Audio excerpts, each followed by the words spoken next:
Hi friends, இன்றைக்கி Kerala style மாம்பழ புளிசேரி தான் செய்கிறேன். பார்க்கலாம் வாங்க. இதுக்கு நான் பழுத்த மாம்பழம் எடுத்துருக்கேன். எடுத்துகிட்டு தோலை சீவி எடுத்துக்கலாம். நான் அப்படியே உரித்து எடுத்துருக்கேன், நல்லா பழுத்திருச்சதுனால. இப்போ ஒரு பாத்திரம் அடுப்பில் வச்சுட்டு கொஞ்சமாக தண்ணி சேர்த்துட்டு மாம்பழத்தை அதில் போட்டு வேக வச்சுக்கலாம். இப்போ சர்க்கரை பாகையும் அதில் ஊற்றிட்டு வேக வச்சுக்கலாம். நெய்யும் ஒரு ஸ்பூன் சேர்த்துருக்கேன், அதை ஊற்றிட்டு திருப்பி விடணும். அடி பிடிச்சிக்கிறதுனால திருப்பி விட்டுட்டு வேக வச்சுக்கலாம். இப்போ தேங்காய் பேஸ்ட்டு அரைச்சி எடுத்துக்கலாம். தேங்காய், ஒரு ஸ்பூன் ஜீரகம், ஒரு ஸ்பூன் வரமிளகாய்த்தூள், 1/4 ஸ்பூன் மஞ்சள் தூள், தயிர் 4 ஸ்பூன் சேர்த்துட்டு நல்லா நைஸாக அரைச்சி எடுத்துட்டு வேகிற மாம்பழத்தில் ஊற்றிக்கலாம்.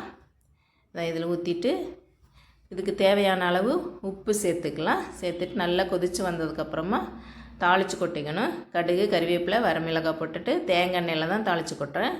தாளித்து கொட்டினா கேரளா ஸ்டைல் மாம்பழ புளிசேரி சூப்பராக ரெடி ஆகிடுச்சு பாருங்கள்.